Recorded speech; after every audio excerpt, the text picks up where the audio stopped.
Thank you. Welcome to the Municipality of Thames Centre at our regular council meeting, Monday, June 14th, 2021 at 1 p.m.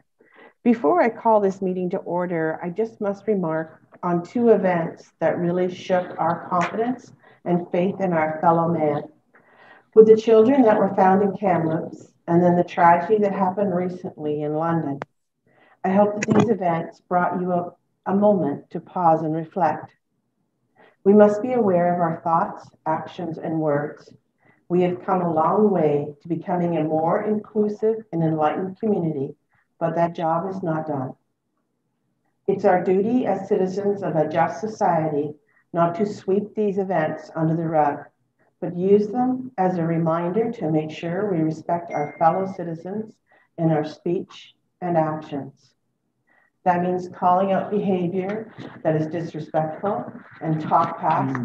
When we see and we hear them, we need to call them out. This can be done respectfully, and when done, is the change you can make to allow our community become a better, more accepting one. It's the small actions done every day, the courtesy and respect we show our friends and neighbors that will keep us on the right path. And I'm going to call this meeting to order. Any additions to the agenda?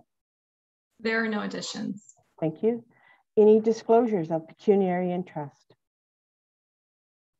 Councillor Patterson? Yes, Your Worship. Item number 7.8, which is PDS-BD-005-21, as well as item number 13-10 or point 10, bylaw, I think it's 32 or 52 2021. The reason being I have a pecuniary interest. Okay. I think, Tina, you've got that? Okay. And announcements. Councillor Hunter, do you have an announcement for us? I do, Your Worship.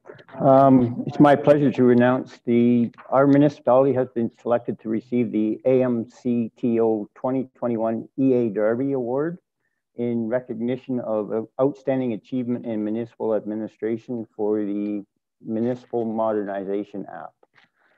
This award is presented annually to a municipality that demonstrates an initiative or willingness to explore innovative techniques that produce tangible results related to the efficiency and effectiveness of the municipal corporation. So congratulations to staff on an excellent job. It definitely is a very good app. I use it all the time, and I encourage everyone to load it on their phone because it makes life a lot simpler when you can provide the information while you're walking down the grocery store when somebody stops you, and you can give them the phone number right away. So yes, I use it all the time.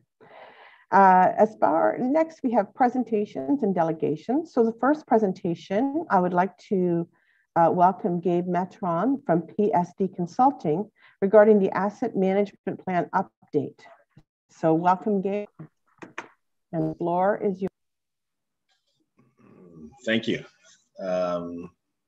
Thank you for letting me be on camera and join you today and give you an update on the asset management plan. And actually, I think that's a great little lead in, because I think what some of the things I'm going to talk about today are about modernizing, your services and technology, and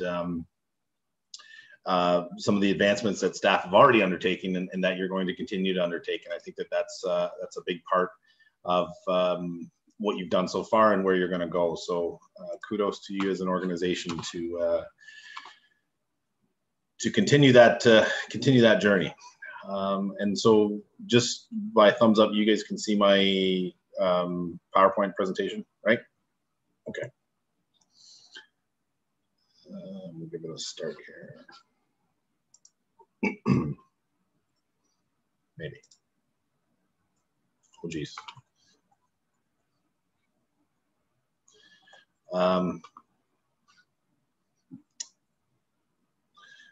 That popped up on my other screen here. Just give me 1 second.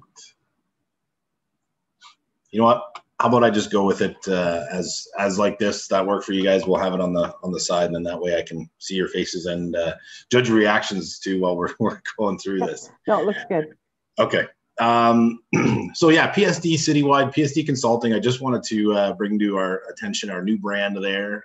You've seen us in a variety of ways over the years. Maybe have, maybe haven't, but PSD, formerly Public Sector Digest, now stands for People, Services, and Data, and Citywide, which is our software, and sort of the blend of the two is really what the new brand is all about. So you'll see some more about that in the coming days. I wanted to launch that because we're actually just launching that this week, so we're pretty excited about that.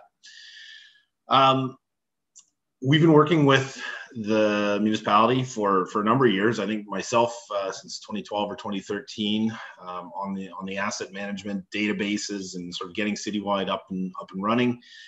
So a quick little background. This specific review and what we're going over is the asset management plan update for 2021. But there have been a number of activities and items that sort of feed into where we're at today. So some of those supporting deliverables are the asset management policy that was put into place at one point there, current state assessment and asset management maturity levels. We've gone through some of those workshops with staff and data gap analysis. I think Chris and I were on, sorry, my son's Facebook messaging me. I don't know how to turn those off, Alan, but anyways, we'll figure that out. Some of you were on camera with us last year or during the council presentation where Chris and I did an update on the data projects and the struggles and the things that the staff have faced, been challenged with, and I think at this point really overcome with a lot of the data for asset management and the capital side of things. And I think we're really making a lot of headway. State of the infrastructure, which we'll talk about today a little bit, risk, life cycle, service levels. Those are all those major components of the asset management plan. And then, obviously a lot of it circles around the financial side of things and what the outcomes mean and what it means going forward. To just jump in, some of you I know have been are somewhat new to council, some not, but I just wanted to just touch a little bit about why asset management is important. I think the term gets thrown around quite a bit, and I think that I just wanted to simplify it and just sort of frame it so that the context of what we're going to talk about today makes a little bit more sense. And really, asset management, it's service management. It's not anything necessarily new, but it's more becoming more standardized, and there's a more standardized approach that staff are taking towards that. And the asset itself is really just the conduit for the service. Okay, so our roads, our infrastructure provide services to our communities, right? Pipes, clean drinking water, roads, transportation, that sort of thing.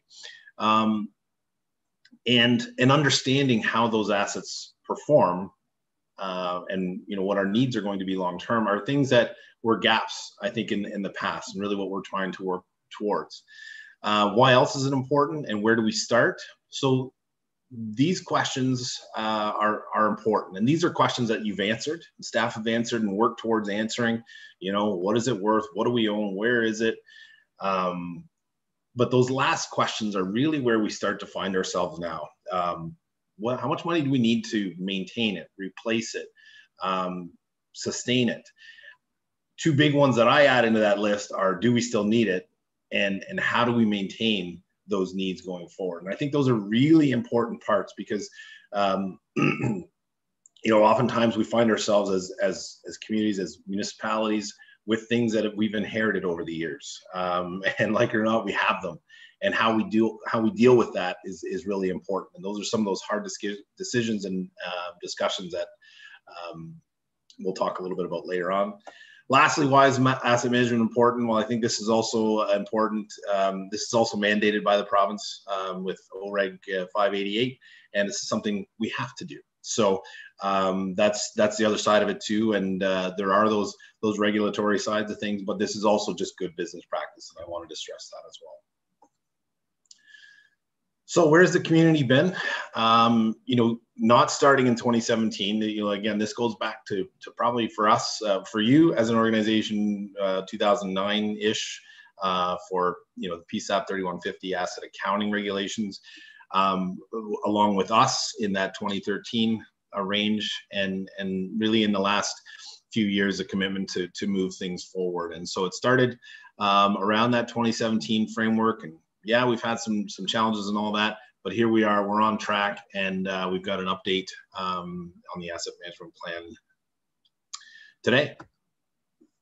So one of the things I'm going to focus on today is asset condition, and I think this is a really important part, because a lot of times in an asset management plan, the analysis you can use is basically age-based or fact-based, you know, field-based information on the current condition of assets. And we'll talk a little bit about how you have really good information and data on your roads and not so much on your facilities. So we'll talk a little bit about that, but I just wanted to give you an idea that condition is something that we want to continually measure and continually update, because that's going to give you as counselors and decision makers at budget time, it helps feed into making you know, the best decisions possible based on how the assets are performing. And I think that that's the where you want to, it's not just a condition. The condition also tells us how our assets are performing. I think that's a big part of it. Collectively, so overall, 75% of the assets are in fair or better condition based on the current analysis right now, and I think that's great. I think that also speaks to, you know, some of the relatively young infrastructure that you do have currently, but that certainly doesn't diminish its importance and the impact of making sure that we understand what we're going to need down the road. And so I think that this chart here on the bottom left gives you a little bit of an idea of where the condition information is coming from. So your bridges and culverts, obviously it's regulated through the OSIM reporting and the structure reporting that you need to do every 2 years. So those are there. With respect to roads, you know, we're using the recent 2015 roads needs study as some of the baseline information for condition. With, say, for example, facilities, we don't have that that information. That's mostly age based, but you can see here you've got half of your assets from staff inspections, and I think that that's a really important part to condition assessments. We don't need an engineered study for everything, right? We can value and use the objective understanding of how your assets are performing based on the resources that you already have. So I think that that's another one that I wanted to point out as well too. Service life remaining. This can be a bone of contention for some folks as you read through the document, because you really can say, okay, well, look, 98% of our stormwater assets have over 10 years remaining of useful life. Well, that is great. That doesn't mean we don't need to start planning for it or start thinking about it. Okay, our machinery and equipment looks like, holy smokes, everything's going to fall apart in the next couple of years. Well, that's also not necessarily the case either. So service life and condition can drive that service life. Okay, it gives us an understanding of where it is now, but if we don't have condition information, we end up using the accounting age of the asset. So if we say, the accounting regulations say, well, we wanted to use 10 years in our tangible asset policy, okay, that's one part, but that's not necessarily reflective of the true performance of the asset. So hopefully that gives you a little bit of a baseline understanding of some of the things I wanted to focus on in the plan today. And that sort of leads us into, now we start to look at our projected requirements. Okay, and these are all asset categories, and we're going to jump into roads in a second here. But I just wanted to give you a sense of this, and that's really what drives these kinds of projections and capital reporting that come out of your citywide asset management software. So roads, as I mentioned, the road network, everything looks like it's in pretty good condition, right? Gravel roads condition, there's really more perpetual maintenance type thing. So we're not doing a lot of replacing or major rehab on gravel roads. And I think that, for the most part, you can see here, you've got about 17% of both 17-18% in your surface treated roads, not surface treated, sorry, asphalt roads. And that might be a good service level. That might be a sustainable, maintainable model that you have for your assets, for your road network going forward. And we'll start to understand that a little bit more as we go through understanding service level metrics and things as your plan continues to evolve. But overall, you've got about 150 million in roads related assets at their current replacement value. I talked about service levels in the new Ontario Regulation 588. Service levels are a big component of what you need to have in this iteration of the plan, but also what you need in your 2024, 2023 and 2024 versions of the plan. And so you'll need to identify current service levels, which is where we're at now. And then for 2024, they really want to take that to the next level and start to define proposed service levels. So where you want to see changes made in those service levels and those targets going forward. So first step is done for a lot of your primary categories. It's identifying the current trends. And then, over the next few years, staff are going to work towards defining where you want to go as an organization and adjusting some of those trends. With roads, we use a life cycle strategy, and I won't really get into all the ins and outs of a life cycle strategy, but basically it's saying we built a road and we're going to do a whole bunch of stuff to it, and if we do things that, in asset management, one of the core principles is doing the right thing to the right asset at the right time, and that's what life cycle management is all about. It's about capturing those data points, and that's why I talk about condition. It's so important. It's interjecting those condition points to make sure we understand that we're going to do a mill and pave of that road between this condition, and that is going to extend the life of the overall, that section of road and our overall network. And if you apply that principle to the whole thing, you're going to get more value out of your assets. And so we've got a lot of that work done with staff, and it's in the system, and they're starting to use that, and I think it's great. On an average capital requirement, the calculation right now is about 2.6 million annually to maintain the current the network using the current life cycle activities that we've built with you, and then that's also starting to maintain some of these service levels as well too that you see. So the metrics are in place here. So the average condition pavement, for example, is 65% and 40% for the two different types of asphalt roads that you have. So those are your targets, right? And you want to see, okay, is that maintainable? Is that something we want to stick with? Is that something that we want to adjust? And capital reinvestment rate is essentially very similar to that annual capital requirement number. It's just in a different manner. So essentially, listen, 2.76% of our total replacement cost of the network is something we want to look as our annual reinvestment rate into that category of assets. So some of the recommendations that came from the road network, again, condition assessments, continue to maintain that side of it. That's going to help you continue to perform and keep your data and information at an optimal level, on a usable level.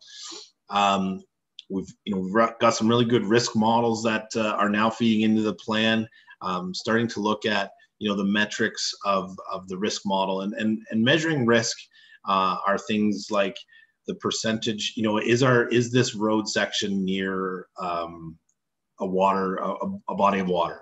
And so when you can, or is it an arterial road, is it a local road? Those kinds of things. Those are the risk metrics that feed into each individual asset, and then help you prioritize your assets, and staff prioritize assets when it comes to that capital planning time, and saying, okay, well, this one is an arterial road, so inherently it's a little bit more important than a local road. So again, when you get into that those long-term forecasts and those planning, those are metrics that you want to be able to use and that you now really can use because you've established those data points. And then continuing to maintain their service levels as per the OREGs and work towards improving them and work towards those proposed service levels. So moving on, I did a quick count. It was about 40 facilities and recreation centers that provide services to the community. And those range from, as I said, storage sheds right to the flight exec center. And you've got that baseline information. It's good. Again, as you look at the age-based assessment of your facilities, look, the admin building is about to fall down, and some of our wastewater facilities are not in great shape either, and that's not necessarily the case. Again, that's just using the asset ages. So one point and one big one for facilities is really looking at getting assessments done, getting componentized data sets for the facilities. And that means not just saying, okay, this is the wastewater treatment plant. That's saying, okay, this is the roof, the HVAC, the electrical, the mechanical, and those subcomponents, and really gathering that kind of detail. That's really important in asset management strategies of facilities assets. And it's one of the ones that is really more complex. And although facilities seems kind of like, well, it's pretty easy, it's actually one of the ones that becomes more complex because of all those little components. And that data is really, really key and important to the long-term success of your asset management program. So again, the forecasted capital requirements, I mean, we looked like we have a big spike in this year because, there's a couple of buildings that are falling apart. That's not necessarily the case, or it's not the case.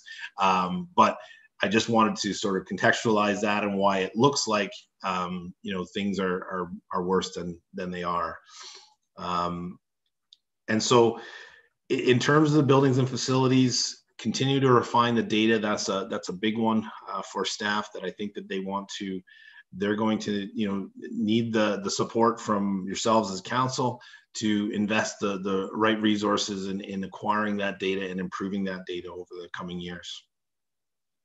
And with that comes some of that condition. So, a lot of times it's great to be able to go out and have a firm, say, for example, go out and collect the componentized information, but at the same time, they can give you good, fair, poor, excellent on those components and those major or subcomponents of the facility. And that really helps you get a picture of where things are at. So in terms of the data, right now, your assets and your facility assets are sort of broken down by the department or the function, if you will. I thought I'd take just a second to show you a sample facility breakdown from, this is from the town of Caledon I worked on. And this is the result of them going through a facility condition assessment and data collection project. And so not only did they collect the data, but they also got condition information. And you can see, so we can present it in a more informative manner. So we can look at, fire stations, and of course they've got a few more than you, but we can see, okay, well, the Snellgrove fire station has 28 components worth 1.3 million. And, or, town hall, we've got 45 major components worth about 15 million, and just kind of going through that really helps present the data. And we can, of course, go into those components if you care or want to know what's going on with some of those subcomponents. But I think in terms of the condition rating, you see the major difference between, say, your condition ratings using the age-based, or really what's the true picture of it by going through and collecting that data and collecting that condition assessment. The world's not falling apart. They know that, and now you can manage that accordingly, and how your network is performing. And I think that's not just facilities. I mean, that's across the board as well too. But yeah, I just wanted to point that out as well too, to see what the output and the outcome will be when after you get through an exercise like that. And then also, I think just one more thing on the service levels, with the citywide maintenance manager project and operations project that you've got going on with the software. Also, those metrics and service level technical bits of data are going to be able to come out of citywide, where you're now understanding, okay, how many issues are we responding to, what types of issues are we responding to, and those kinds of information, those bits of information are all going to feed into the different service level metrics and allow us to build out even a more robust service level component of your plans going forward. So that's, continuing staff, supporting staff on that is important as well too. And that's just going to make your plan and decision making that much stronger going forward. So we'll quickly jump into rate funded assets. I won't take too much more time on this. But overall, rate funded assets are valued a little over 125 million. Hey, things are in fair or better condition, but again, that's an age-based assessment, so we want to be a little bit cautious with that. And we're really looking at a target of just under 2 million annually to fund that and make that a sustainable target going forward. And also, I do love the stormwater rate fee that you implemented. I think that's a great step. Storm really, certainly the stormwater network with underground pipes and whatnot are really no different than water or sanitary, and really need to be treated that way. And so there's a lot of municipalities that haven't taken that step. I would say the majority, and I think you should be commended for that. And that's a big part going forward of your certainly of the financial funding position. Is really going to help. So I chose water just to out of the three to quickly review. But again, this gives you a breakdown of the different components of the network, of the water network. So between hydrant leads and mains and the pumping station, the treatment plant. One of the things I wanted to point out too that's good about that is a lot of other, certainly in earlier years, municipalities would keep their treatment plants and their rate funded facilities under their tax funded asset category for facilities.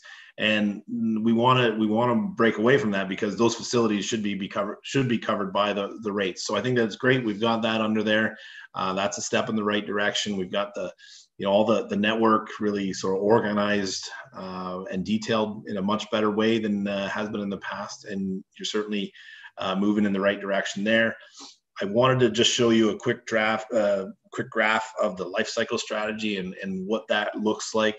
And this was a little bit easier than using the roads one, because there's not a whole lot to it. But essentially what we're saying is, if you're going to do some of that preventative maintenance, the flushing, that's fine. We know that if we don't do that, then we're going to run into problems. So we want to make sure we're doing that. This trenchless lining.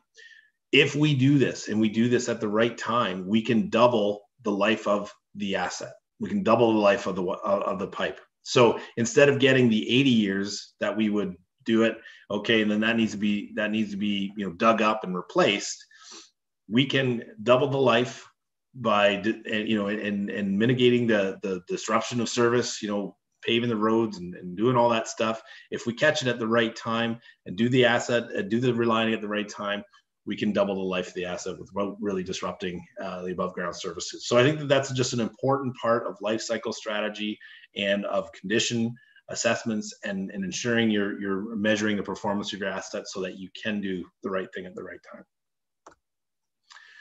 time. And again, just looking at some of the service levels in more detail. So metrics, things like identifying your service disruptions and tracking that information, that's important. Okay, so you've got your work order system, you're understanding, okay, how long, what was the service disruption? Okay, how long was it? Why was it? How many times has that happened to that asset or in that neighborhood and whatnot? That kind of information is critical to understanding the performance as well too. So you've really got that information. You've got you know, the assets. We've got the asset inventory. Now we're really taking the you know, operational side of things, the operational metrics, and tying it to those assets. So we're now understanding at a granular level how our assets are performing, and you can get that information. I think that's really important to meeting those targets that you set as a council, to say, okay, well, these are the service levels that we want to provide. These are the targets. Now, how are we performing? And that's really about the asset management plan and what the province is looking for in terms of those requirements. That's what they want to see. And that's certainly, you know, the base functions of asset management in general. It's, you know, measuring those performance, setting the targets, measuring them, and then understanding, you know, where you're at and making decisions and making better, more informed decisions going forward. So on to the good stuff, financial strategy. So I've sort of combined these two charts for you just to give you an overall example and where we break and separate the two. So we've got our tax funded assets on the top half and rate funded on the bottom. The left-hand column, that average annual requirement, is your target number. Okay, that's taking our replacement cost, essentially dividing it over the life of the asset, and say, okay, well, this is our target funding. So $6.5 million for our tax funded, and just under $2 million for our rate funded. The middle four columns there are basically what you are currently allocating to your to those asset categories. Okay, and from taxes, from gas tax, from the Ontario Community Infrastructure Fund, and then that giving you that total. So that also gives us our deficiency or our infrastructure gap or deficit. That's that number, and that's what we're really looking to close and close that gap, close that infrastructure deficit. And so that's just a quick summary on that that chart there. To do that, to close that infrastructure gap, you know, we've got recommended a 1.7 increase over a 15-year period for the tax-funded categories, 1.6 for water, and 2.4 for wastewater services. Now, I know that you've also had, and I think there's a couple of qualifiers in the plan itself. I know that there was the Watson water rate study, water wastewater rate study as well too, and those numbers are a little bit different, but that's okay.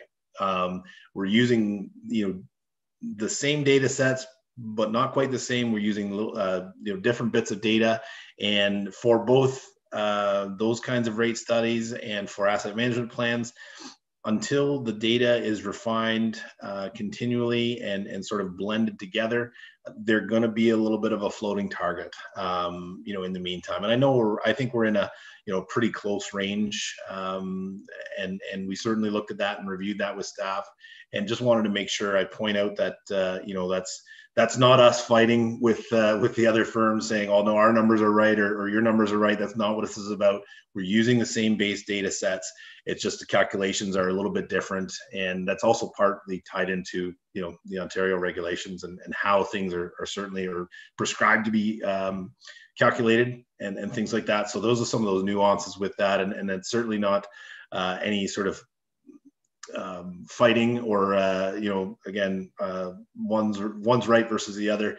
It's again just that floating target, and I think as we continue to refine things with staff, and your staff are committed to doing that as well, that you know, we'll align those different strategies and really work towards a more concrete number as we go forward.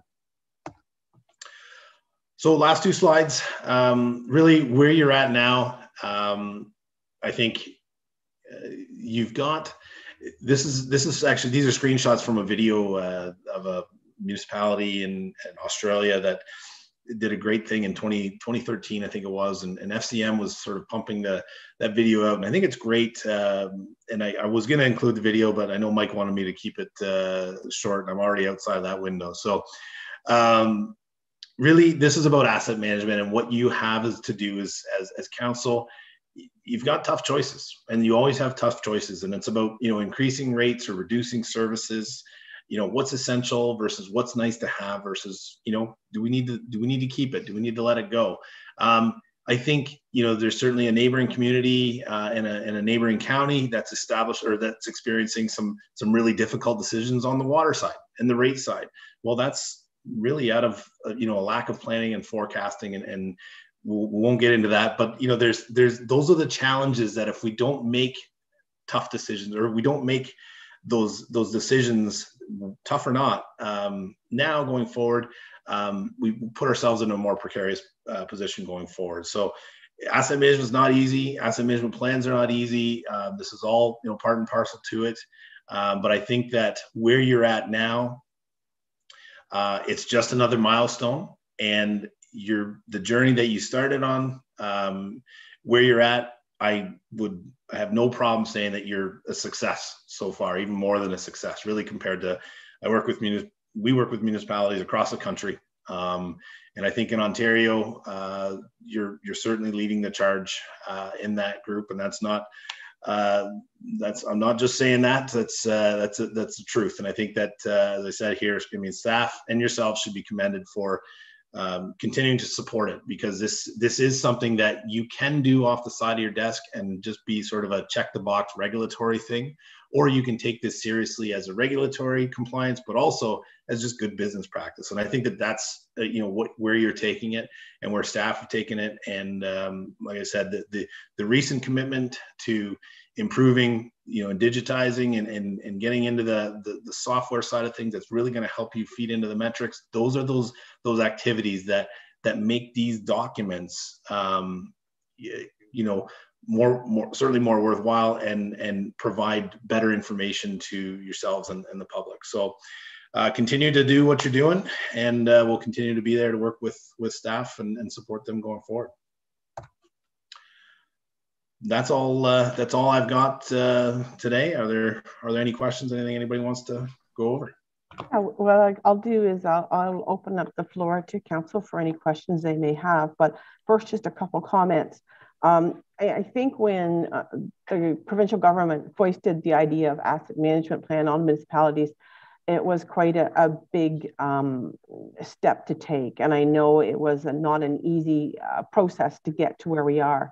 But I'm very pleased with the job that our staff has done. And I think the support of council to make those hard decisions has made us where we are. And of course, with the information that you can provide us as well as made that a success. I was a little worried when you started talking about the administration building. I did look up at the roof a little bit every now and then while you were talking to make sure it was okay. And I think, as you're right, you're judging by age, so it's hard to age may be one thing to one person and another thing to another, right? Like if I was buying a car and it was a certain age, I would have a good hard look at it, and somebody else might keep it beautifully and able to sell it on. But I know my car's living on a gravel road, never get to that point. So anyway, I will pass any questions now to council. Deputy Mayor Elliott.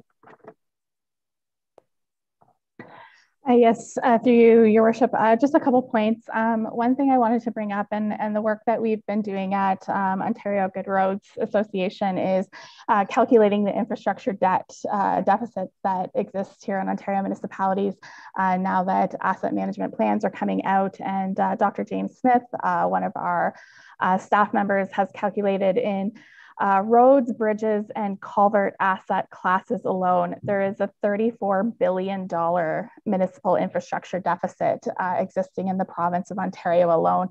And later on at our Good Roads board meetings later this week, we're going to be talking about that as the province looks at spending $6 billion on another highway when we currently have a deficit of $34 billion in our municipal roads alone. So to see, I think it's important to point out what we're seeing here in Thames Centre and seeing those deficits. They're existing across the province. And as you pointed out, Gabe, I think in Thames Centre, we are doing fairly well in comparison to other municipalities, but in the $34 billion that exists in just roads, bridges, and culverts, it's a huge gap that exists. And municipalities have been put into this position when we only have funding when we only have tax dollars to rely on. And so I just wanted to point that out. And the other thing, and you did a lovely job at pointing it out in regards to our water, wastewater, and stormwater fees. And I really hope the public takes a chance to listen to what's going on. I know there's a lot of people out there who think that our rates are too high and that we should arbitrarily be able to decrease them. But looking at what we have in front of us, decreasing rates and not basing our rates on data is just kicking the can further down. And we're going to run into bigger deficits. And so you're right, we have to make these tough decisions and the responsible decisions that when we pass on this infrastructure onto the next councils and the next generations, that we're doing a good job at keeping them up. Any other council comments or questions? Councillor Heeman? Yeah, I'd just like to ask some clarification about the deficit shortfall in terms of the projected rate increase in order to address that deficiency. Does that include inflation, or is that on top of an inflation adjusted valuation? That will be using today's dollar, so it's not including inflation. It's looking at today's replacement cost. Follow up to that, Tom, or you're good? Okay. Okay. All right. Any other questions? Comments? No. Okay. Thanks again, Gabe. That's a long presentation. You're right, and I did take the chance to actually read your full report, and it's a complicated matter, but you presented it very well and made it clear to everyone. And it's not always easy reading, but it's interesting reading. Well, I appreciate that, and you know, you're right, and that's good to hear, because it is tough even to put together the presentation. It's kind of saying, okay, listen, how can I summarize a few years of worth of work in 15-20 minutes, and it's tough, but I think you're probably one of the only ones who actually admitted that they've read it fully cover to cover, and probably have. So that's great to do, and certainly it's on record now. So kudos to you on that. But you're right, and it doesn't stop here. And I think that's the big part, is that this is just inherently the documents are rear view looking, and it's a snapshot in time. And you know what, we'll be back to report on in a year or two or whatnot, and we'll give you an update, and we'll be able to make some comparisons now. And one of the challenges we've had in the past is that data hasn't been consistent. So comparing this plan to previous versions is kind of fruitless. There's no real value to it. But as things move ahead, you will be able to make some more concrete comparisons and some more accurate comparisons to truly how you're performing as an organization, and maybe trending in a positive direction or trending in a negative direction. And at least we'll have that data, and we'll be able to support it, and then you can make some decisions going forward. And I'm glad you brought that up, because also on the condition, because I always do say that my dad's opinion of good and my opinion of good are two totally different things. And certainly when you have a standardized component that we've done now with staff to really standardize those condition assessments and opinions, you'll be better for it going forward. So that's all I have. I appreciate the time and opportunity, and I'm sure we'll be seeing you guys again soon. Thank you. Thank you very much. Council, we do have a recommendation in front of us to adopt this, so I'm looking for a mover. Councillor Heeman, seconded by Deputy Mayor Elliott. All in favor? Great.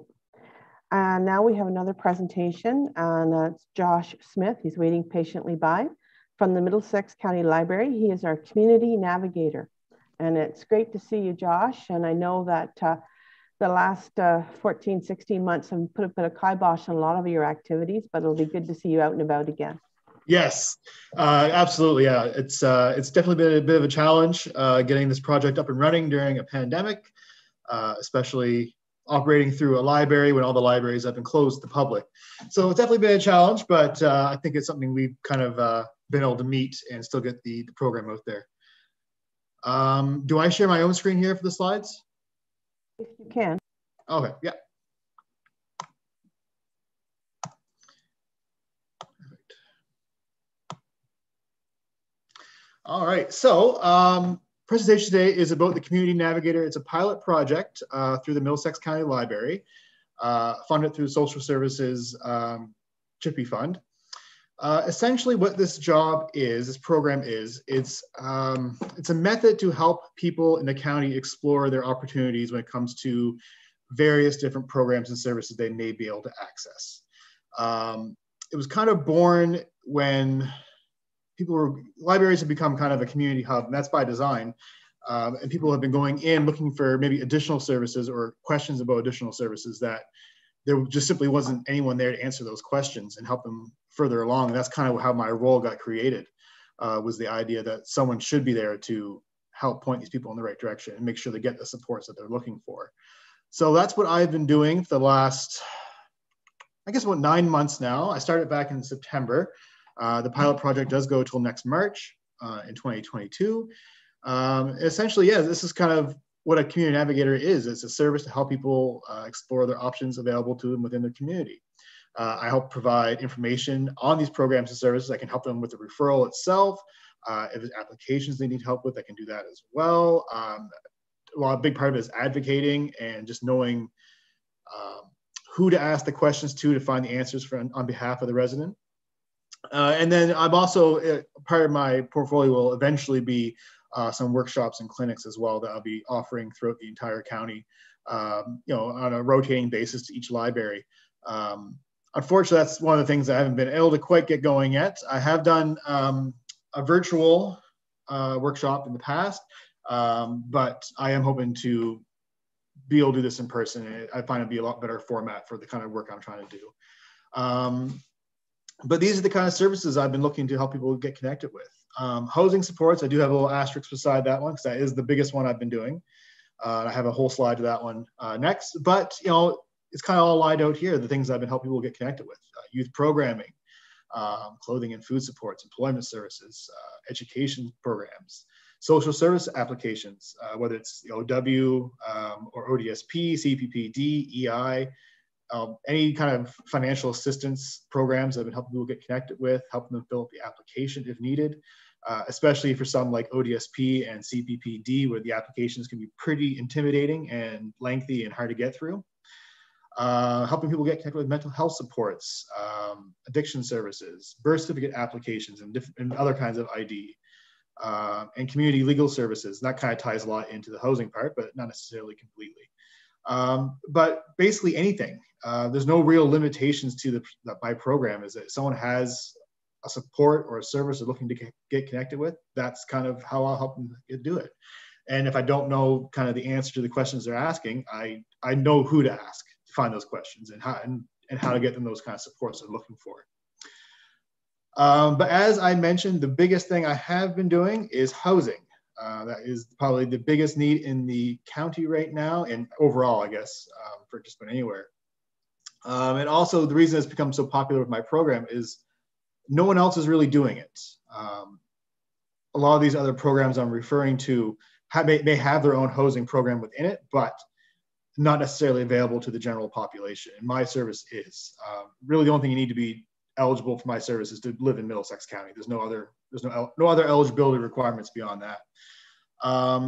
But because no one else is really offering general housing supports in the county, that's kind of the major aspect of my role right now is kind of filling in those gaps that aren't being offered by anyone else.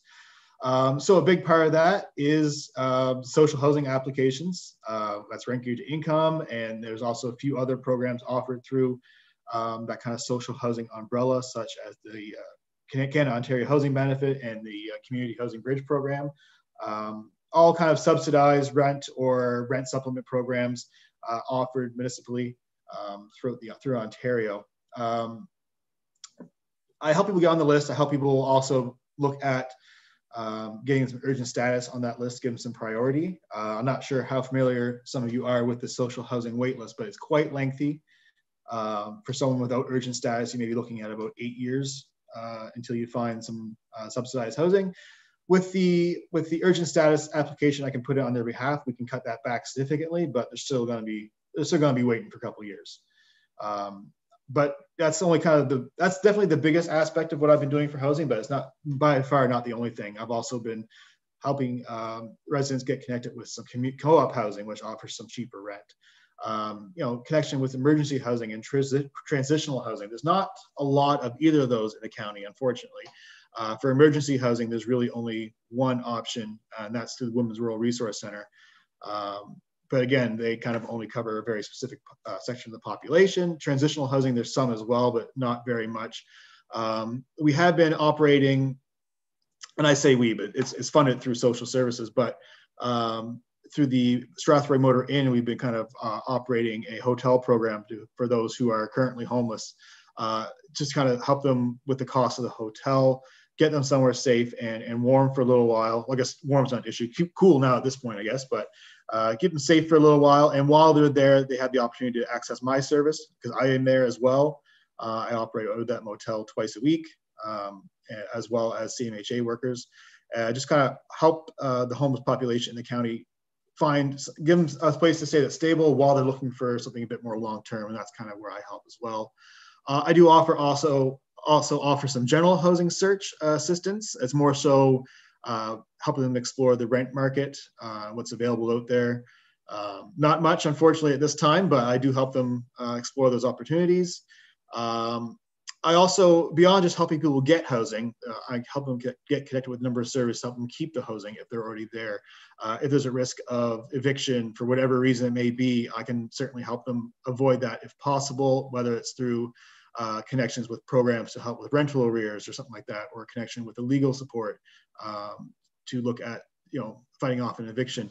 Even just information on the Residential Tenancies Act. I've become quite familiar with that act myself throughout this role, and even just kind of offering them some advice what may or may not be legal according to the act to help them maybe solve any issues they may have with their tenancy. But that's kind of the bulk of what I've been doing. A lot of general supports, but if I were to narrow down, the big thing I've been doing has definitely been housing. And I find that's the reason people will connect with me first, is to access housing, and then kind of from there I help them explore some other avenues they may not be thinking of at that time. Last slide here. It's just a short presentation today. Just kind of some data and stats on how I've been operating so far. So these are pretty broad, but just some kind of numbers to give you an idea of what I've been doing. This is accurate as of the end of last month, but I've helped 252 different Middlesex County residents, and I've provided 475 different services to those residents. So looking at those numbers, you can see it's becoming pretty rare to someone reach out to me and only need one thing, or I only do one thing for them. It's often they reach out to me and as through conversation, it branches out further and further, kind of assessing their needs and what they may be looking to access. And so it's often that I'm providing more than one service to a resident at a time. I did mention my webinar earlier. It was based off social housing, and kind of just like is about a 1-hour presentation, just general information about what social housing is and how to access it.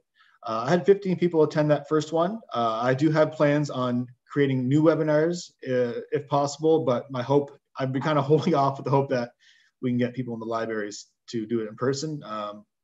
Sound like it might be sooner rather than later, I'm not sure, but fingers are always crossed for that. And then I also like to include this last little stat here, is that the referral from 20 different community partners throughout the county. And that's community partners, anyone I work with through these programs, like CMHA is a big one, the OPP, Women's Rural Resource Center, Ontario Works, ODSP caseworkers. Basically, these are anyone in the county who has referred people to me besides the person themselves. And the reason I like to highlight this one is kind of shows, I guess, the need for the program. Even it's one thing if the residents themselves see the need of the program, but for other community partners see the need as well. I think it's very important, because it's become pretty large within these community partners to refer people to me for anything they may not be sure of. Whether it's someone comes to their door looking for a service they don't offer, or if they don't quite meet their eligibility requirements, they're no longer just saying, sorry, we can't help you. Now they have a resource to kind of point them to for those next steps, and that's become me. So I get referrals all the time from these different agencies saying, oh, I have someone come by looking for help. Can you help them? And the answer is always yes. I mean, whether it's the help that I wish I could give them, especially in terms of housing, is one thing, but I always try to make sure I never leave anyone empty-handed when they reach out to me. If I can't help them, I'll give them a number of someone who can, or looking for a support that's maybe outside of my area. Like if they're looking for London supports, not necessarily my service area, but I can give them a number to people to call to help them out with that program. Yeah, that's basically it.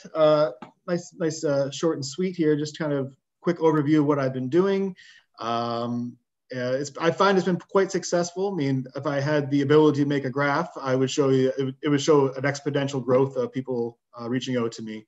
It feels like every week gets busier and busier, and which is great for the program.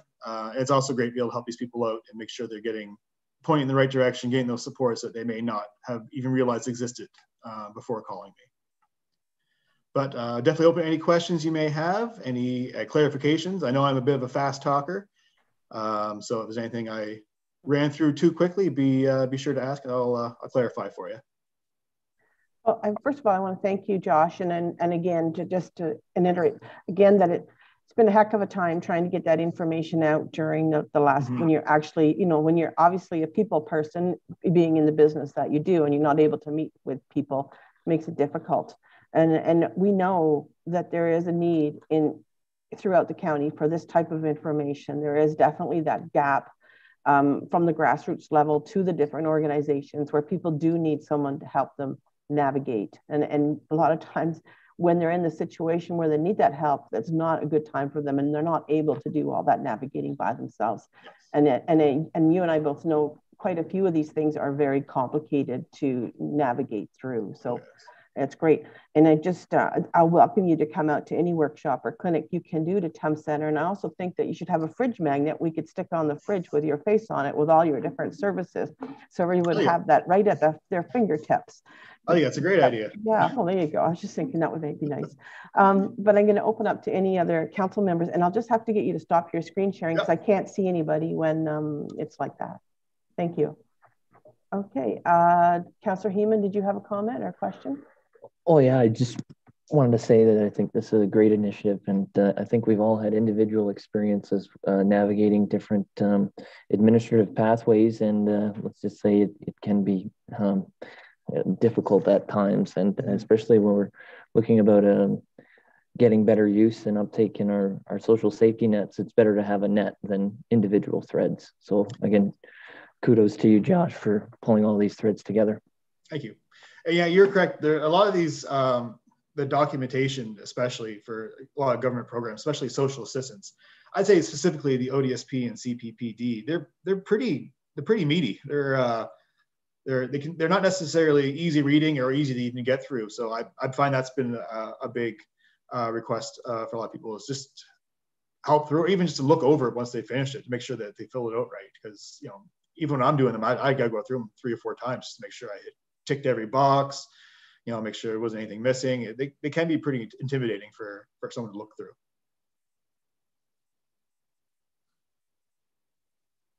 Deputy Mayor Elliott?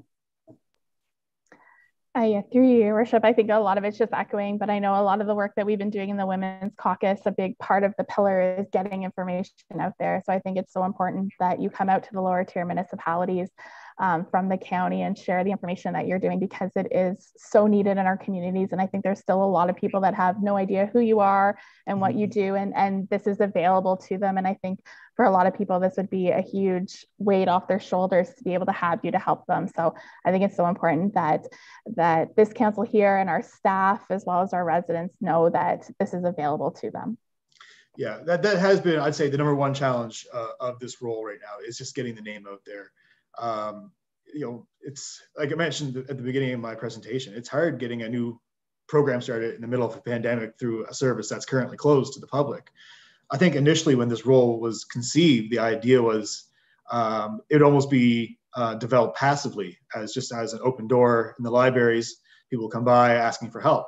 Of course, starting this whole thing off when that's not possible has been a challenge. A lot of what I've been doing is networking, just trying to get my name out there so people are aware of the services. And so I am excited for the day when I can do a lot more traveling. I do plan to keep a pretty regular schedule of hitting every library up, at least every week or two, to make sure I have that presence in every, at least in the comprehensive libraries, for at least for now, and then maybe branch out from there. But my hope is to be out there pretty regularly once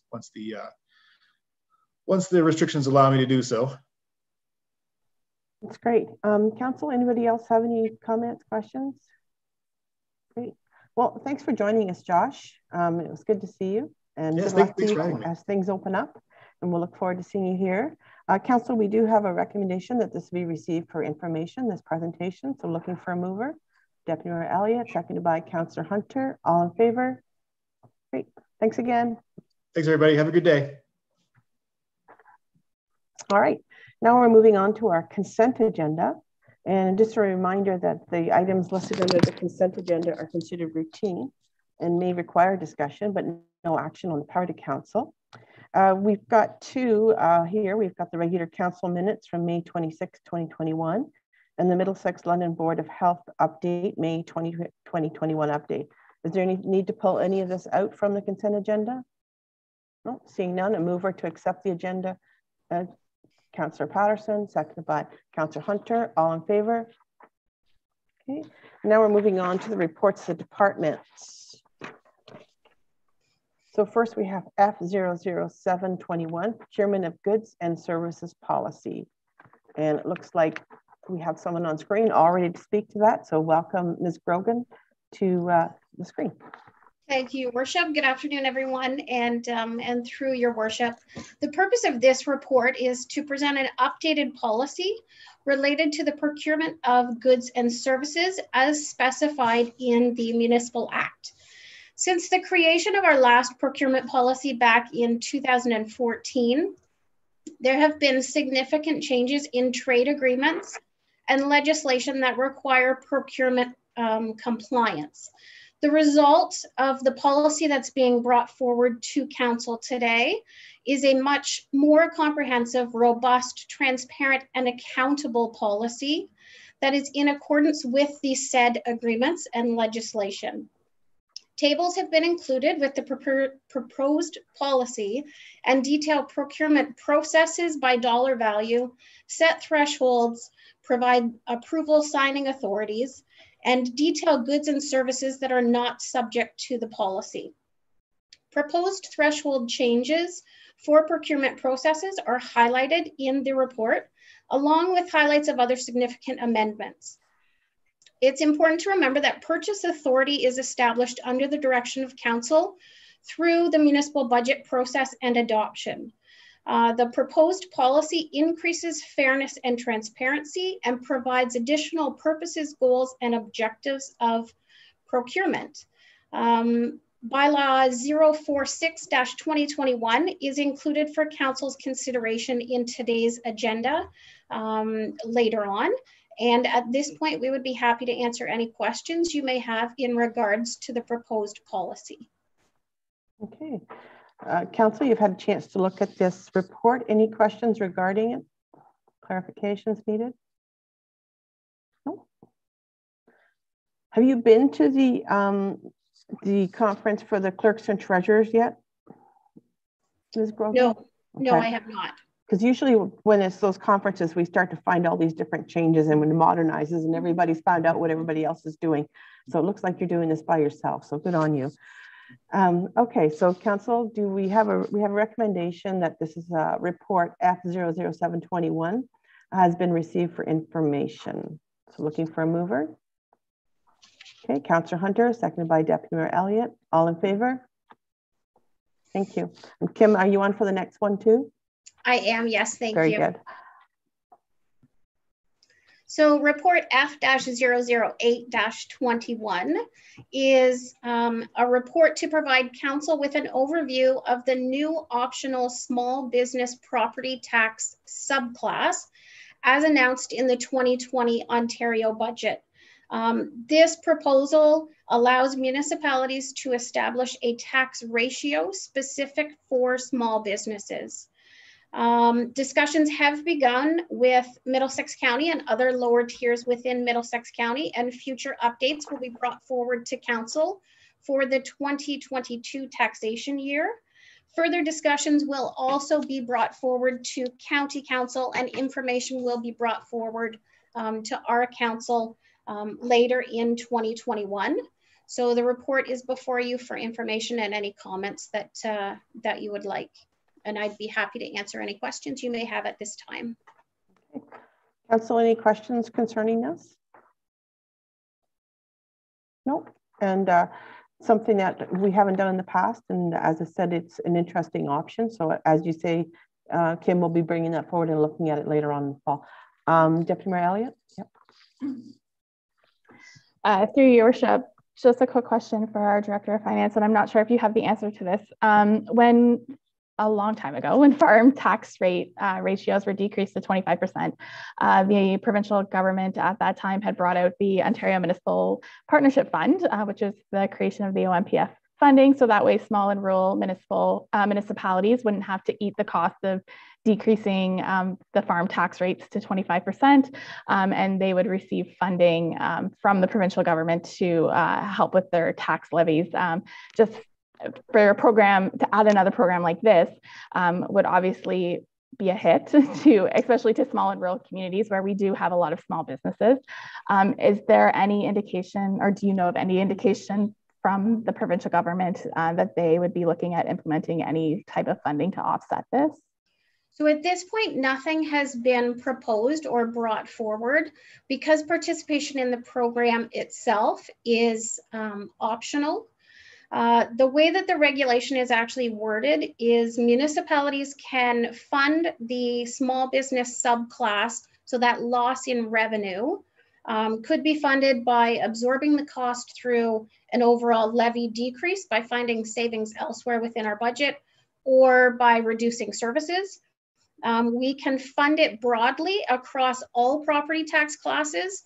So what that would mean is by offering a small business tax reduction in rates, it would mean that all other classes pick up the burden of that tax levy. You also have an option to fund that small business subclass within a broader property tax class. So that would entail funding the reduction in taxation that would be experienced by small businesses by shifting that burden to the larger commercial or industrial businesses within the municipality. So other than those options, nothing unfortunately at this point has been brought forward as far as assistance from the provincial levels of government to actually opt into this program.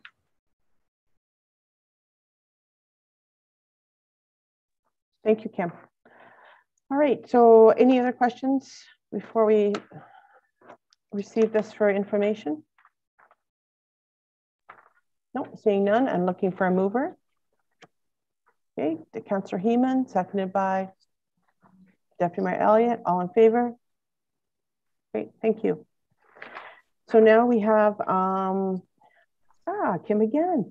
F00921, residential property tax comparisons for this year. Thank you. Go ahead, Kim. Great, thank you, Your Worship, and through you. In 2020, I provided this report to Council just to provide property tax comparisons amongst some of our local neighbors.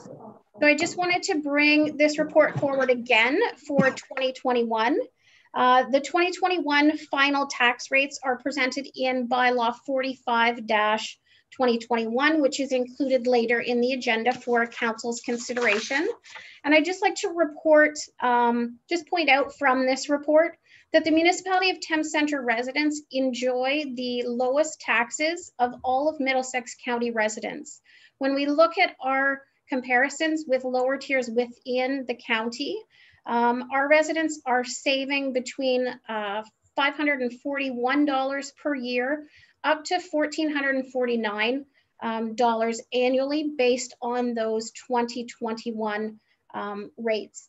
Thames Centre residents also experience considerably lower taxes than our City of London neighbours, resulting in annual savings of approximately $1,300 on an annual basis.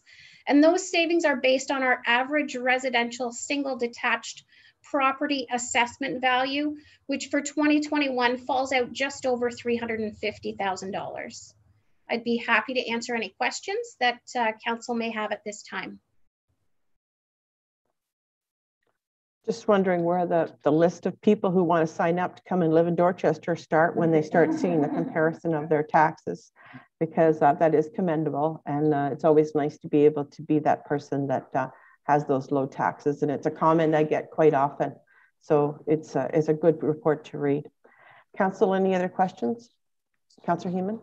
Yeah, and I think it's good coming off the backs of the asset management presentation that these are very competitive tax rates, but we're not sacrificing anything in terms of service levels or investment in infrastructure to accomplish that. So I think they call that a win-win. Okay. Any other comments, questions? No? Seeing none, thank you, Kim. And I'm looking for a mover to receive this report for information. Councillor Hunter, seconded by Deputy Mayor Elliott. All in favor? Great. Thanks, Kim. Now we're moving on to admin C00321, the delegation of powers and duties policy. And that would be CEO Henry or Tina. Thank you. Yeah. Our clerk. Good afternoon. Good afternoon. The delegation of powers and duties policy is very similar to the procurement policy, as the Municipal Act requires it. The municipality has had this policy in place since 2007 and has not been reviewed since then.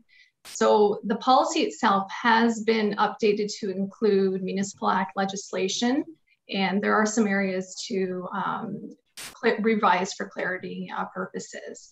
The Schedule A is new. What this does, it has a list of all the duties that council has delegated to staff over the years, and it's consolidated in one spot for easy reference for future staff and councils.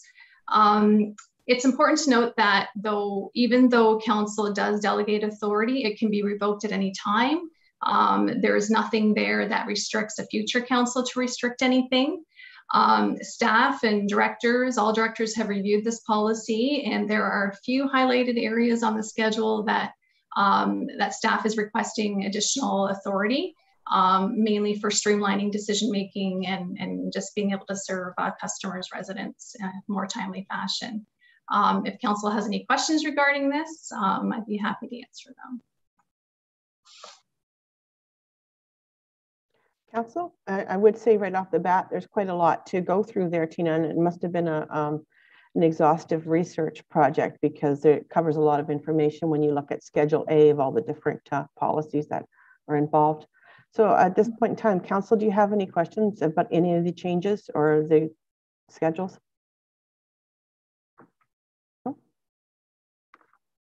Okay, then looks like everybody understood it quite clearly, Tina. So we're going to ask now that we receive this as information and looking for a mover. Okay, and that would be Councillor Patterson and seconded by Deputy Mayor Elliott. All in favor? Thank you. And then we have a bylaw to be approved, and that would be the bylaw is included lower down, isn't it, Tina? Yeah. It is. Okay, so we'll deal with it when we get there. Okay, admin 00521, the municipal flag policy review. Oh, did I ask if everybody was in favor? Do you remember? No. Tina, did I ask if everybody was in favor? Okay, thanks. Having a moment for a second. So municipal flag policy review, and that would be CEO Henry. Yes, Your Worship. Thank you. Good afternoon, Council. Through you, Your Worship, we're bringing forward the flag flying policy for council's consideration. As everybody is aware and noted at the front end of this meeting, many things have changed in the environment of the world, and there's a lot more activity and a lot more things that are coming to the lower tier local attention to those councils. There is no formal recommendation by staff. We reviewed the policy. We found it quite sound. However, we thought this was an opportunity for council to have some healthy discussion on maybe perhaps some addition to the policy and maybe just a little bit more of a leaner process that can happen when we encounter events as unfortunate as they have been.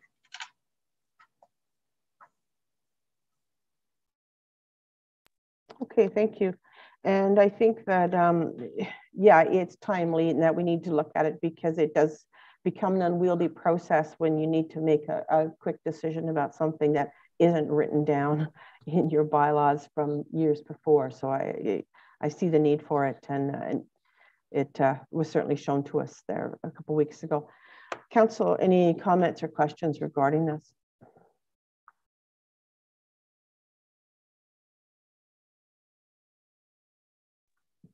Well, I think that I think what's needed now in government is the ability to respond and act quickly and be and appropriately. It seems to be a faster moving world, which it definitely has an upside and a downside. And I think the more that we can be flexible as a government to make sure that we're putting the best foot forward, I think that's a good thing.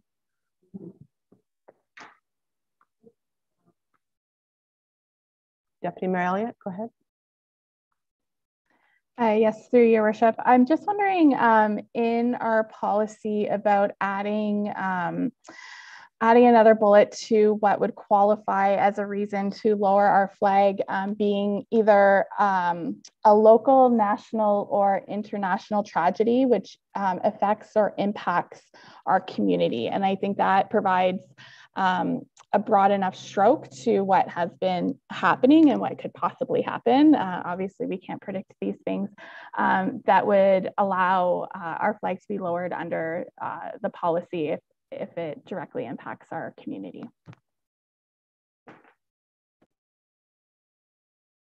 So that would be just an amendment to that policy, or how would we work that?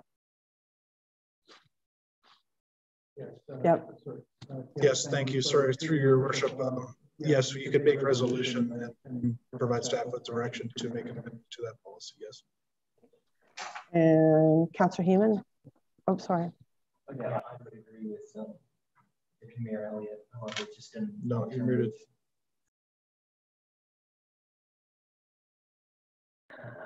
So I would agree with Deputy Mayor Elliott as that would be a very appropriate solution. I think as detailed in the report and what we've seen in other jurisdictions, that mayoral discretion may be another pathway. So again, I don't have a preference. It's just those are two different options that would satisfy our ability to respond.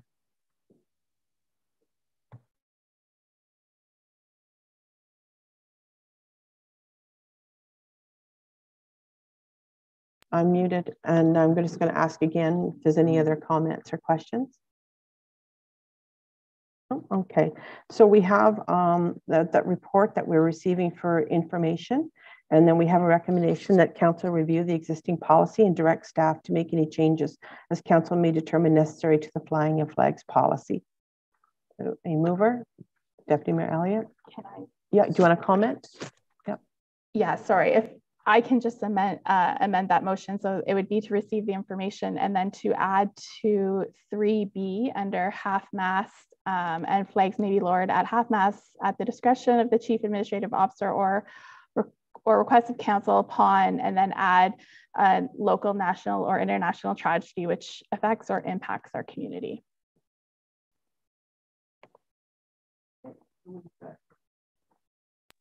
A mover was Tina, who moved it. Deputy Mayor Elliott, seconded by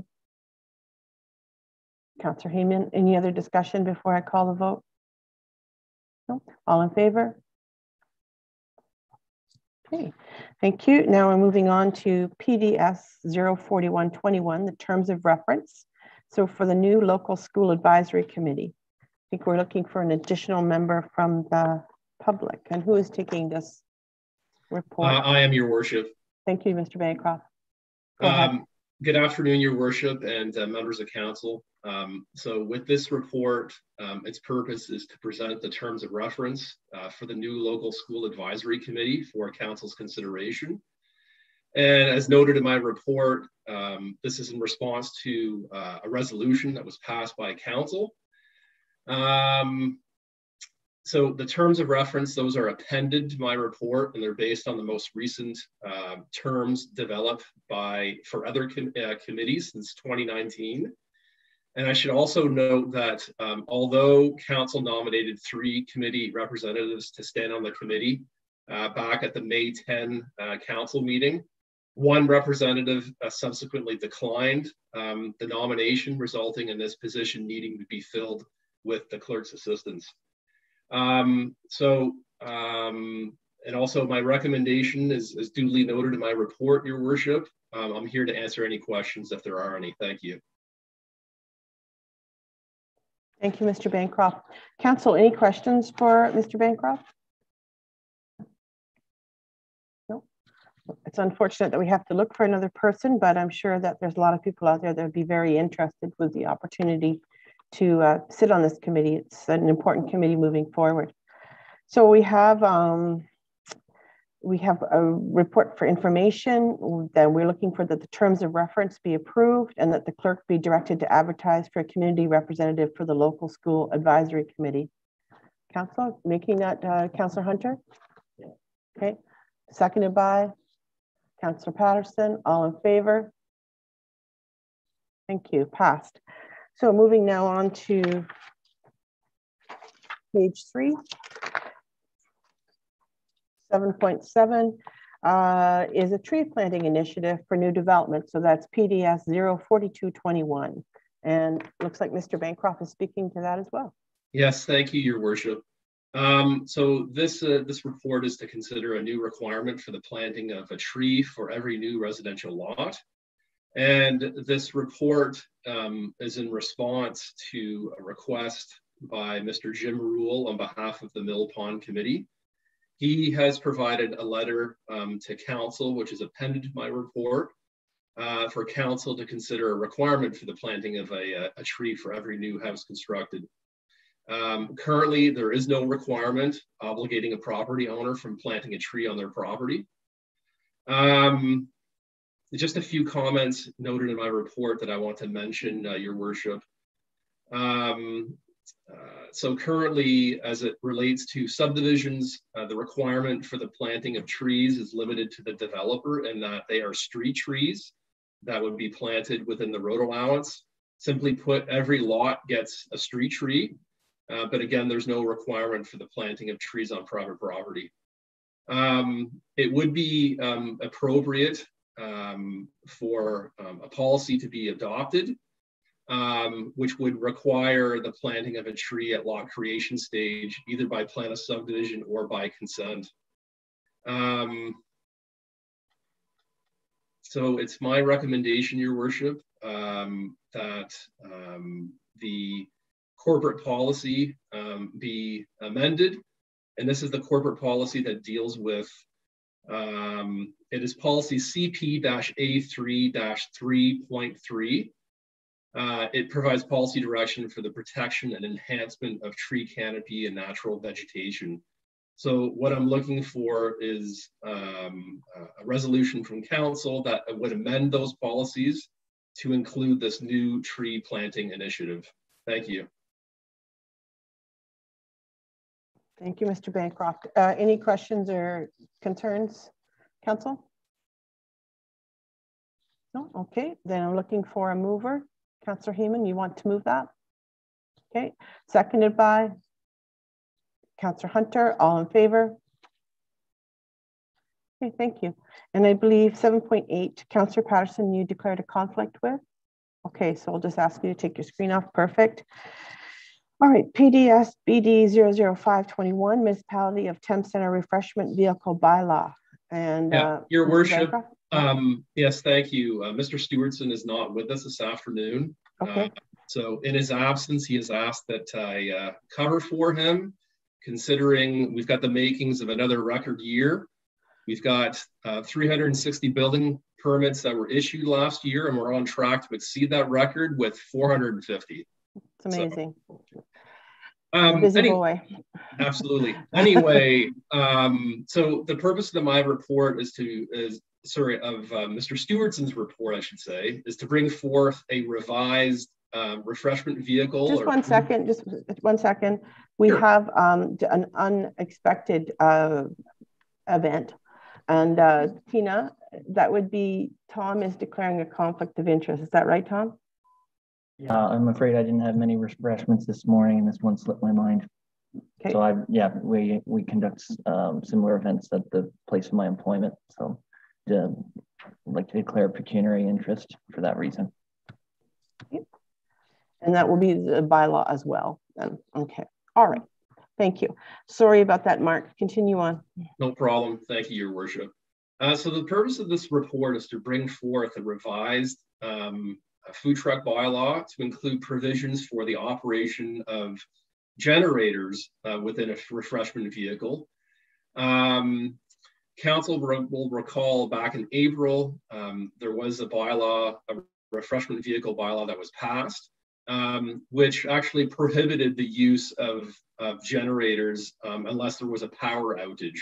And that was due to some foreseen concerns that staff had in terms of noise generation.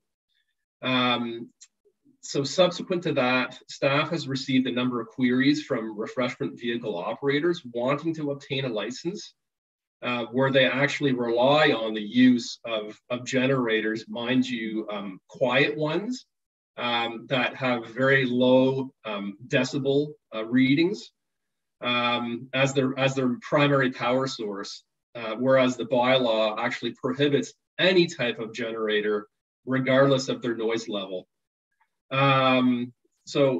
Staff feel that this is appropriate in terms of allowing the use of generators, provided that they are at decibel ratings of 60 decibels or less. And that would be based on the information obtained by the manufacturer to confirm the decibel reading. So the recommendation is before you. I'm here to answer any questions should there be any. Thank you. Okay.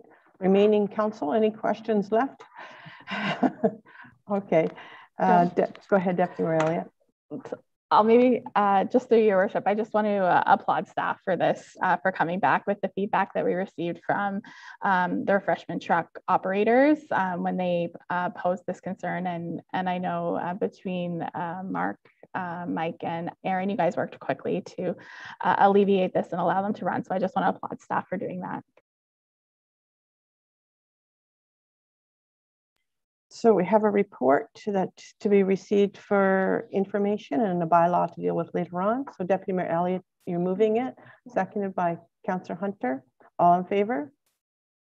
Great, thank you, and thank you for filling in Mr. Bancroft.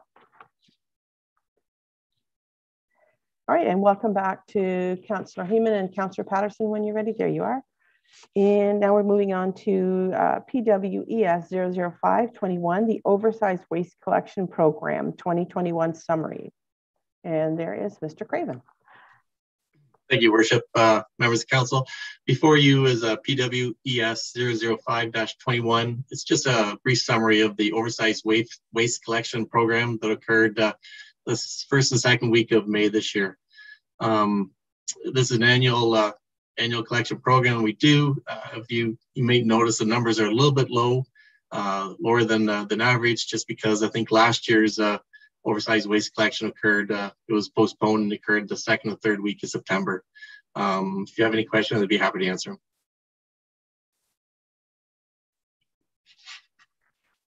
Any questions, Council? I must say, I think the idea of diverting the wood and having it as a separate stream is a really good idea, because, you know, we can use that again at the landfill site. So I think that was a fairly perceptive idea and welcome, because we've put it to good use. So, really. All right, so looking for a mover to accept this report. Councillor Hunter, seconded by Deputy Mayor Elliott. All in favor? Perfect. Okay, and we have a, next we have the 7.10, PWES 00621, the Valley View 2 Stormwater Management Pond Maintenance Update. All right, thanks, Worship. This report is for the Valley View 2 Stormwater Management Pond. It's just a For information, there was a condition assessment done on 3 or 4 of our stormwater management ponds. The Valley View 2 stormwater pond had some deficiencies and safety concerns. This is just for information only what staff plans on doing to address these deficiencies and concerns. If I have any questions, I'd be happy to answer them too. And just for information, this pond is located south of Woodville and west of Forest Grove Crescent in Dorchester. Any comments or concerns about this report? Okay, and seeing as we're receiving it for information, I'm looking for a mover. Deputy Mayor Elliott, seconded by Councillor Patterson. Any other comments before I call the vote? No? All in favor? Thank you. Motion carried. And moving on to another page 2. PWES 00721 Drinking Water Systems Overall Responsible Operator Designation. Jared, go ahead. Thank you, Your Worship. This is more of an administrative report than anything else, just to designate an overall responsible operator for the drinking water systems Thames Center. Currently, I am that ORO, or overall responsible operator. Since I changed roles within Thames Center here, the environmental services superintendent Kevin Wilson is a better person for that role here right now, just because he's got his boots to the ground with the 2 water systems. So this is just to formally designate him as the ORO for the systems. If you have any questions, I'd be happy to answer them. Okay. Any questions regarding that? Okay, so we have the report to be received for information, and that as council as a municipal drinking water system owner designates Kevin Wilson as the overall responsible operator for the Dorchester and Thorndale drinking water systems, and that council as the municipal drinking water system owner authorizes ORO permission to designate an operator in his absence who holds a certificate that is applicable to that type of subsystem, and if applicable is not more than 1 class lower than the class of the subsystem, to act in the place of the overall responsible operator. Okay, I think we've covered everything there. All right, so looking for a mover for this. Okay, Councillor Heeman, seconded by Councillor Patterson. All in favor? Okay, thank you. And Jared, your next report. Okay. Lastly, the Thames Center Engineering Design Standards. In the past, Thames Center has referenced the City of London design standards with a few minor modifications for all development applications and capital projects. As development applications increase, staff felt it was proactive that Thames Center create its own design standards, which would blend London standards with our own enhanced criteria. If you have any question, I'd be happy to answer it. This is the first edition, I guess, of Thames Center design standards. So it's been gone through very carefully, I guess, and it'll be reviewed annually or biannually for when anything's updated. So I'd be happy to answer any questions. I remember this was from the last term of council when we were going through the exercise of looking for our our force water mains and our expansions and all the different wastewater and water talks. And we were talking about the engineering design standards and how different they are here from London, and that we were using those London recommendations, which I mean was adding on so much money onto these suggestions. And it took a little bit of conversation to get this out. So I'm glad to see this report coming back and in front of us again, and it's tailored for us, which I think is really important because each place is unique, and it's not always engineers have a certain pattern they have to follow, and it's nice that they have this to refer to when they're dealing with us again. So it's great. Council, any other comments or questions regarding this report? It's a fairly lengthy one, but it's a good one to be familiar with. All right, then I'm looking for a mover. Councillor Hunter, seconded by Councillor Heeman. All in favor? Thank you, Jarrett, for bringing this forward. Okay, and next we have the mayor's report. And since our last meeting on May 10th, I attended a SCORE meeting where we received updates on the Southwest Task Force that consists of mayors reporting to the Ministry of Transportation regarding the local transportation. Later that day, I attended the Middlesex County Council meeting where most of the agenda was dedicated to planning matters, with developments in Strathroy, Lucan, Biddulph, and North Middlesex taking a lot of the conversation. The Women's Caucus remained busy throughout the month. I attended a webinar on May 13th as a guest, as well as the other women on the caucus, as a guest panelist for the Jean Collective, as well as a meeting on May 17th and holding our first ever awards for leading ladies of Middlesex County. We had asked for nominations, asking to nominate women who had made significant contributions. Thames Centre had 17 women nominated, which is amazing. With over 40 names submitted throughout the county. The winners from Thames Centre, and it's my pleasure to announce these. The 3 picked from Thames Centre were Nancy Irving, Kelly Suave, and Laura Garner. The other women that were nominated and were recognized were Wendy Spence, Michelle Munday, Jean Davis, Arden McLean, Laura Campo, Lisa Farquharson, Kaylee Schonecker, Giselle Johnson, the dynamic doulas, Judy Brown, this always makes me laugh, my neighbor Karen, Shauna Ray, and Becky Clark, and Rita Heeman. So those are very worthy nominees, and we were very pleased to have them on that call with us. And it was a very moving experience to see what these women had been doing throughout the pandemic to make the County of Middlesex a better place. May 31st was the start of a virtual FCM conference. This ran until June 4th. The highlights included the election of a new president to represent all of the Canadian municipalities, and that was Joanne Vanderheyden, the mayor of Strathroy. Congratulations are extended to our Deputy Mayor Elliott, who again was re-elected to FCM's Ontario caucus. So I know it's a big commitment, and thank you for your work on that. June 8th was County Council, where the bulk of the meeting dealt with, again, planning issues and a fulsome discussion regarding traffic enforcement throughout the county. June 9th, I chaired the Thames Centre Emergency Control Group meeting. Hopefully, this will be one of the last ones as we work towards eradicating this pandemic. So I know I'll be sad to miss everybody's shiny faces talking about what emergency controls we need to do, but it'll be a good thing to be clear of this. So that finishes that report. Is there any unfinished business? Nothing? Any notice of motion?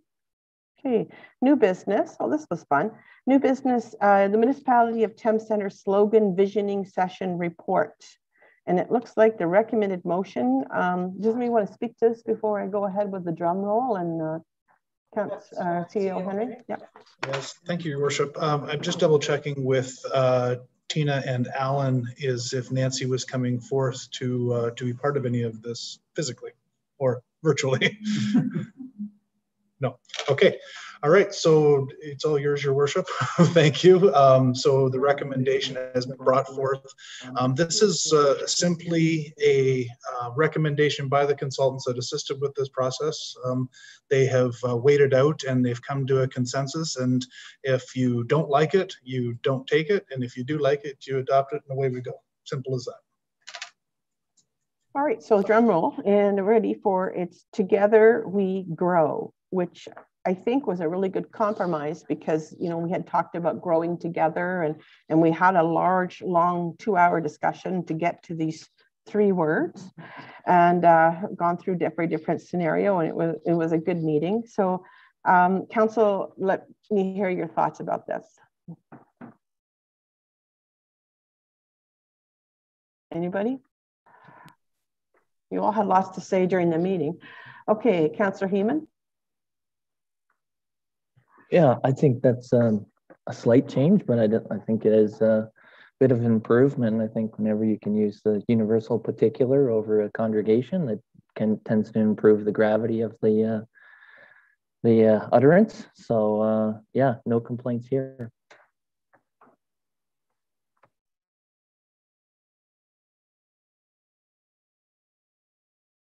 I think in the report, as it said, like it can mean so many things to so many people. You know, it deals with our rural component, our agricultural component. It grows with growing old together in the community, young people going to school together in the community.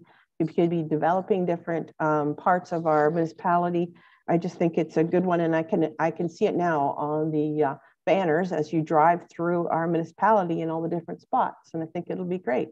So I know I'm in favor of it, and I'm hoping that the rest of council would be too. So looking for a motion that this report be adopted.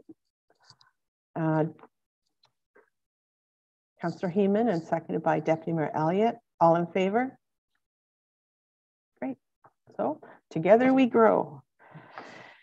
I don't see any closed session. So now we're moving into the bylaws, and that bylaw, we do this separately, the third and final, and then I have to pull the one bylaw out that we've got a conflict on. Yep. Okay. So let's just do bylaw 2521 be given a third and final reading. So looking for a mover for that, Councillor Patterson, seconded by Councillor Hunter. All in favor? Okay, now bylaw, I'm just going to flip my page. Bylaw 52/2021 being a bylaw to license and regulate refreshment vehicles, and repeal bylaw 29/2021. I'll just ask Councillor Heeman and Councillor Patterson to go off the screen for a second, and we'll deal with the other, we'll deal with these bylaws immediately. So that was the food truck. Okay, and a mover. Okay, Councillor Hunter, seconded by Deputy Mayor Elliott. All in favor? Okay, and then we'll invite Councillor Patterson and Councillor Heeman to come back. And we have bylaw 25/2021 for a bylaw for the Coleman Drainage Works. Bylaw 44/2021 being a bylaw to provide the collection of costs of repairs and maintenance, municipal drain works. Bylaw 45/21 being a bylaw to set the 2021 tax rates and levies. Bylaw 46/2021 being a bylaw to adopt a policy to govern the purchasing of goods and services. And then bylaw 47, 48, 49, 50, 51, all a zoning bylaw amendments for different addresses throughout Thames Centre. Bylaw 53/21 being a zoning amendment bylaw for Rosewood Subdivision, Thorndale. And bylaw 54/2021 being a bylaw to adopt the delegation of powers and duties policy. Bylaw 55/2021 being a confirmatory bylaw. Any of those bylaws need to be discussed? Tina, did you have a comment? Yeah, just a slight one. Yeah. You mentioned bylaw 25/21. That one was already done, so you can just pull that one. Okay, yeah, sorry. No problem. Thank you. So pull that one. And any other concerns before we take the vote, call the vote? Okay, all right. So looking for a mover. Councillor Heeman, seconded by Councillor Hunter. All in favor? Okay, our next meeting is June 28th. It's an evening meeting at 5 p.m. So I look forward to seeing everybody then. And looking for a motion to adjourn. Councillor Hunter's got his hand up way ahead. He's ready to go. And second. All right, and I imagine everybody's in favor. So thank you for joining us, and I look forward to seeing everyone at the next meeting.